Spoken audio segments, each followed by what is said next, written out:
You've always been the family disappointment, my grandfather said, raising a glass at his 80th birthday. He pulled the cloth off a giant family portrait. Everyone was there, except me. The room froze. Smiles faded. No one spoke. Then my 15-year-old daughter stood. She walked to the table, placed a worn envelope in front of him. Actually, great-grandpa, she said, steady and clear. I found this in the attic last summer.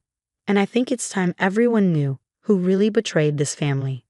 The grand dining room of my grandfather's estate fell completely silent, crystal glasses suspended mid-toast, forks hovering over plates of barely touched anniversary cake. The portrait loomed above us all, a masterful oil painting depicting 4 generations of the Caldwell family. Everyone was there. My grandfather Lawrence seated regally in the center, my parents standing behind him, my brother and his perfect family arranged to his right, my cousins clustered artfully to his left. Everyone except me, and by extension, my daughter Olivia. The artist captured our family perfectly, grandfather had proclaimed minutes earlier, his voice carrying the authoritative tone that had built Caldwell Industries from nothing. Only those who understand family loyalty are included. His eyes had locked with mine as he delivered the calculated blow, another public reminder of my alleged betrayal 15 years ago, when I testified in a deposition about unsafe conditions at one of our manufacturing plants after a worker died. The family had closed ranks, declaring me a traitor. The fact that my testimony had been legally compelled didn't matter. The fact that I'd been telling the truth didn't matter. In the Caldwell family, loyalty trumped everything, including honesty. I'd only come to this celebration for Olivia's sake. At 15, she'd grown increasingly curious about her heritage, about the family that had ostracized us before she was even born. I had hoped, perhaps foolishly, that time might have softened their stance. The portrait's unveiling had been my answer. Now, as my daughter stood with the poise of someone twice her age, I felt my heart race. "Olivia," I said quietly, "this isn't the time." But she wasn't looking at me. Her eyes, so like mine, were fixed on my grandfather. "I found this while helping Mom clean last summer," she continued, sliding the yellowed envelope toward the center of the table. I didn't understand what it meant at first, so I did some research. My grandfather's face remained impassive, but I noticed his hand, the one gripping his monogram cane, tighten until the knuckles blanched white. "What is this nonsense?" my father interjected, reaching for the envelope. Olivia didn't flinch. "They're letters. Between great-grandpa and Martin Decker from the Department of Environmental Protection. From 1989. I froze. The name was familiar. A regulator who had suddenly dropped his investigation into our company's waste disposal practices decades ago. It had been before my time at the company. A story referenced occasionally as an example of navigating government overreach. My brother Thomas laughed nervously. "Old business correspondence? Really, this is hardly appropriate for a birthday celebration." "It's not business correspondence," Olivia said, her voice steady but gentle. "It's evidence that great-grandpa knew about the chemical dumping in Riverdale for years before anyone got sick, and that he paid Mr. Decker to bury the reports." The room seemed to inhale collectively. Riverdale was a working-class neighborhood downstream from our oldest manufacturing plant. In the early 1990s, it had experienced alarming cancer clusters. No definitive cause had ever been proven, though many suspected industrial contamination. The company had publicly denied any responsibility. "This is outrageous," my grandfather finally spoke, his voice dangerously quiet. "Where did you get these forgeries?" "They were in a box in Mom's attic, with her childhood things," Olivia explained. "In a folder labeled insurance in your handwriting." She turned to me. "I'm sorry, Mom. I should have shown you right away, but I was trying to understand it all first." I couldn't speak, couldn't move. The implications were crashing over me like waves. "You can't possibly understand what you're implying," my father said, his corporate training kicking in.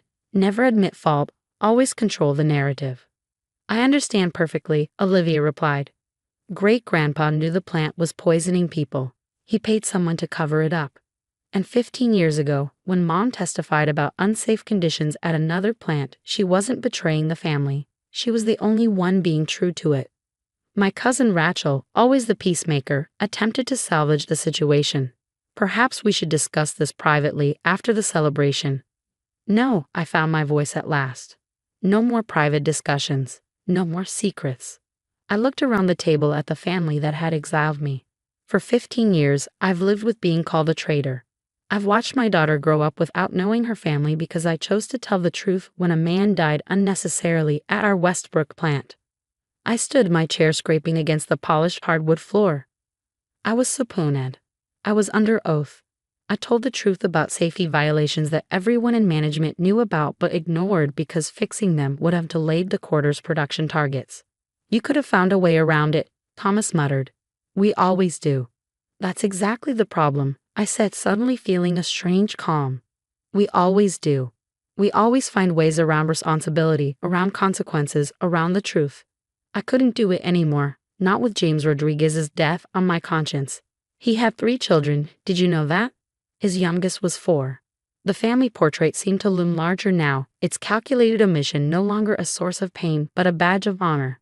I wasn't included because I didn't belong among those who valued reputation over human lives. My grandfather slammed his cane against the floor. Enough. I will not have my legacy questioned by a child who understands nothing of what it takes to build something lasting. Legacy. Olivia's voice was softer now, genuinely curious. Is this what you want your legacy to be, great-grandpa? Because I've been studying our family history for a school project, and do you know what I found? She pulled a folded paper from her pocket. Your father, my great-great-grandfather, started this company with one principle. We build to better lives, never at their expense. It's right here, in his founding letter to the first employees. I had never seen those words before, but they hit me with the force of recognition. This was the missing piece of our family story, the original purpose that had been lost in the pursuit of profit and power. My grandfather's face changed. For a brief moment, something flickered across his features, recognition, perhaps, or regret. Then the mask returned. You've disrupted a family celebration with wild accusations and fabricated documents, he said coldly. You both should leave. I expected anger from Olivia, the righteous indignation of youth confronted with injustice. Instead, she carefully refolded the founding letter and placed it beside the envelope of incriminating correspondence. We'll go, she said. But these stay, because everyone deserves to know the truth, especially family. She looked around the table, meeting each person's eyes without judgment or accusation. I'm proud to be a Caldwell. I just hope someday the Caldwell name can be something worth being proud of again. As we walked toward the door, my mother, who had maintained her careful silence throughout the confrontation, suddenly stood. The letters, she said quietly. Are they really from Lawrence? I turned, surprised to hear her speak. I haven't seen them yet, but knowing Olivia, she's verified the handwriting, the paper, probably even the ink. Olivia nodded. 3 independent document experts confirmed they're authentic. I used my savings from tutoring. A murmur ran through the room. My methodical, thorough daughter had approached this like the scientist she aspired to become, gathering evidence, confirming its validity, presenting it objectively. My mother nodded once decisively, then did something I had never seen in my life. She removed herself from my father's side and walked to join us. Mom, I whispered, shocked. I've kept silent too long, she said, her voice stronger than I'd heard it in years. Watched this family choose the wrong path too many times. I can't do it anymore. The room erupted then, voices raised in protest, accusations flying, the carefully maintained facade of family harmony shattered completely. Through it all, my grandfather sat stone-faced, staring at the envelope that contained proof of his most carefully guarded secret. As we 3 walked out together, grandmother, mother, daughter, I felt a strange sense of completion, as if a circle had been closed. I'm sorry, I said to Olivia once we were outside. I shouldn't have brought you here, shouldn't have exposed you to all this. She looked at me, wisdom beyond her years in her expression. I needed to see it, Mom. To understand where we come from, the good and the bad. My mother took my hand, the first affectionate gesture between us in 15 years. Your daughter is remarkable, she said. She reminds me of you, before we taught you to be silent. We stood together in the fading evening light, 3 generations of Caldwell women who had chosen truth over comforting lies. Behind us, through the windows of the grand house, we could see the continuing commotion. My father gesticulating wildly, my brother on his phone, my cousins gathered in tight, concerned clusters. And my grandfather, still seated at the head of the table, staring at the portrait that suddenly seemed less like a family legacy and more like evidence of his greatest failure. The fallout came swiftly. By morning, the family lawyers were calling with settlement offers, non-disclosure agreements, promises of family reconciliation if we would just return the documents quietly. My mother, staying in our guest room after her historic departure, listened to my end of these conversations with a sad smile. "They still don't understand," she said when I hung up from the third such call. "This isn't about money. It never was." Olivia, eating breakfast before school, looked up from her textbook. "What do they think will happen?" "They're afraid of public scandal," I explained. "Civil lawsuits from Riverdale residents if this information gets out. Maybe even criminal charges, though the statute of limitations may have run out on some of it." "Will we go public?" she asked carefully. I considered this. The documents provided a path to vindication, a way to prove I hadn't betrayed the family but had actually been upholding the company's original values. But they would also destroy the company that employed thousands, including many good people who had nothing to do with my grandfather's decisions. "I don't know yet," I admitted. "But whatever we decide, we'll decide together. No more unilateral choices in this family." My mother nodded approvingly. "That's already an improvement over the Caldwell way." 3 days later, as the calls from family lawyers grew increasingly desperate, we received an unexpected visitor. My grandfather's car, the stately black Lincoln he'd driven for decades, pulled into our driveway. He emerged slowly, looking smaller somehow without the backdrop of his mansion. He leaned heavily on his cane as he approached our front door. I met him on the porch, unwilling to invite him into our home without knowing his purpose. Olivia stood just behind me, a quiet presence of support. "You have something that belongs to me," he said without preamble. "No," I corrected gently. "I have evidence of what you did. There's a difference." He looked past me to Olivia. "You're very thorough, young lady, a quality I would have appreciated in different circumstances." Olivia said nothing, her expression neutral but attentive. "I've come to make you an offer," he continued. "Not money. I know that won't work with you." The last part held a note of something almost like respect. "What then?" I asked. "A trade, the letters for a confession." I stared at him, certain I misheard. "A confession?" "I'll publicly acknowledge what happened at Riverdale, set up a fund for the affected families, admit that your testimony about Westbrook was truthful and necessary." He straightened slightly.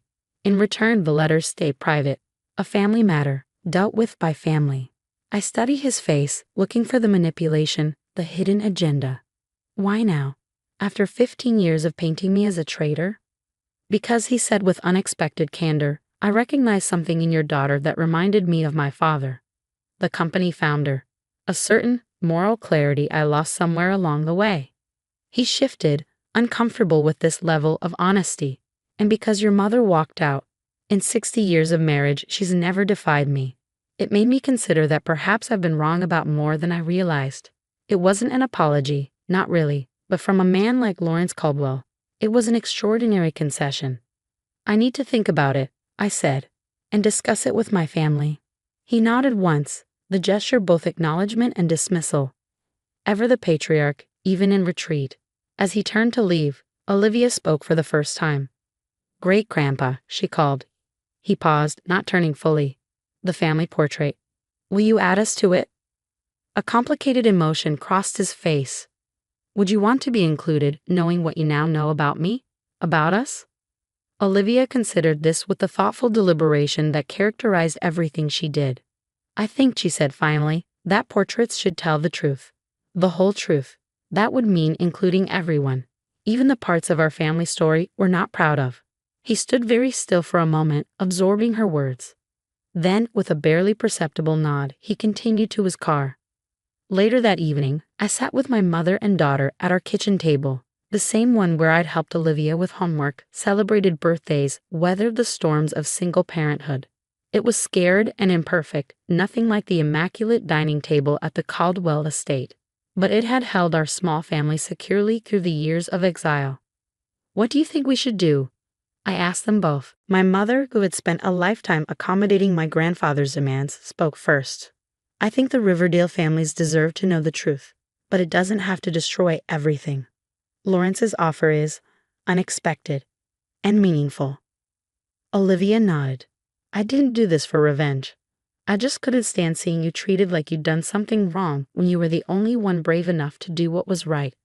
I reached across the table, taking each of their hands in mine. Then we accept his offer, with conditions. The fund for Riverdale families must be substantial. His acknowledgement of the truth must be public and complete. And the company adopts new, transparent ethics practices, starting with the founding principle your great-great-grandfather established. Olivia smiled. We build to better lives, never at their expense. 2 weeks later, I stood in the corporate headquarters of Caldwell Industries for the first time in 15 years. My grandfather had called a press conference ostensibly to announce his retirement and a new corporate initiative. The reality, as arranged in our careful negotiations, would be much more.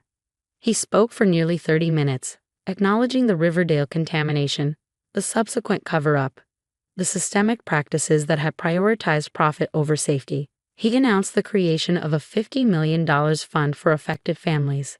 And then, in the most difficult moment for a man who had never publicly admitted error, he turned to address me directly.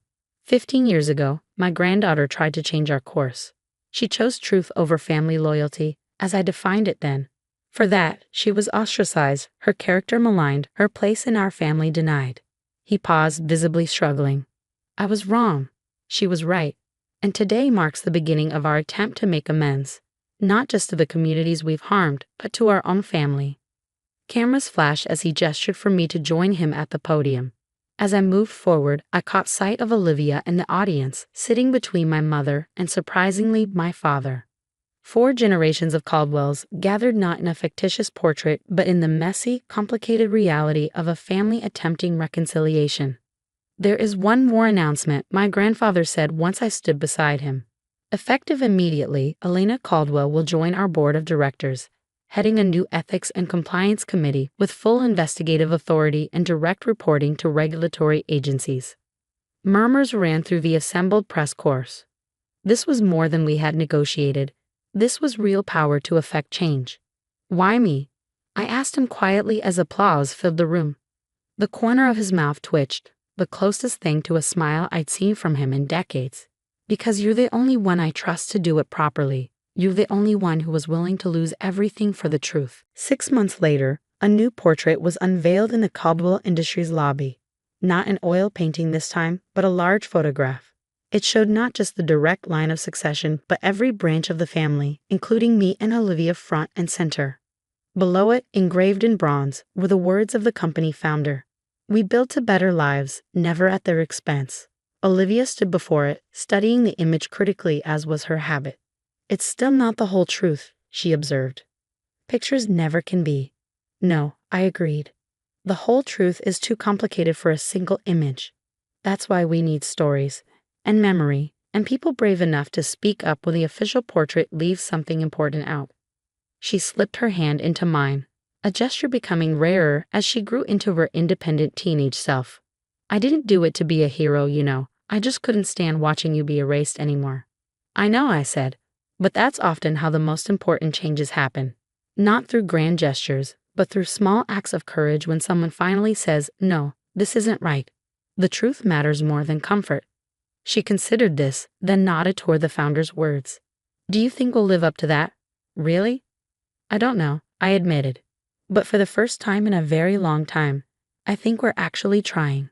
As we turned to leave, I caught sight of my grandfather watching us from his office doorway.